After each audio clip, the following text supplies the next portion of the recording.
Hey guys, for many years there's been lots of talk from governments and from big companies about how to improve the standards of English around Japan that are available around Japan for visitors to Japan and also foreigners who live in Japan. So we hear a lot of talk about it, and particularly lots of talk in relation to the 2020 Olympics. We've got to get ready for the 2020 Olympics, and a lot of talk. But what we actually see, as is often the case in Japan, what we hear and what we see are often different things. These signs on this highway used to be in Romaji. So some people call it English, but it's not really. It's Roman writing, isn't it? So these used to be in Romaji so that you could read what they said. And of course, that's not just English speakers, that's anybody who reads Roman writing, which is a good percentage of the world, really, can read Roman writing if you've got the name of a town or something. However, not so many people can read Kanji.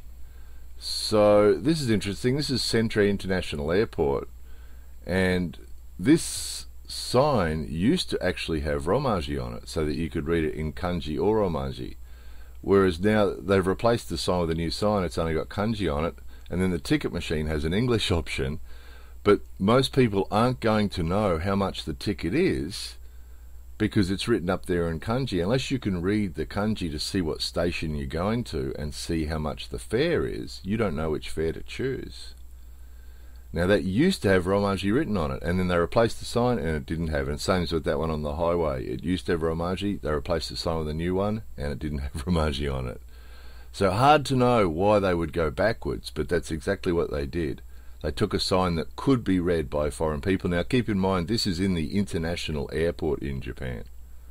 So this is another station on the same line. And we thought this was interesting because it's another station on the same line, and again, so you've got foreigners travelling up and down the line. Again, it's all written in Kanji. If you can't read Kanji, you can't work out where you're going. And then look at this. In, 6 different languages. It is illegal to travel with improper fare. Right. Please follow the rules. And even if you want to follow the rules, if you can't read Kanji, how are you going to know what your fare is? So if you can read the Kanji, you know which station you're going to. You can see how much the fare is. But if you can't read Kanji, what are you going to do? This is just sort of a sidetrack too. This used to say Mossburger, M-O-S-B-U-R-G-E-R, Mossburger. And they replaced the sign with a new sign, and it's in katakana. So same with this menu we're about to show you. So again, we never say that anybody in Japan should use English. We never say that.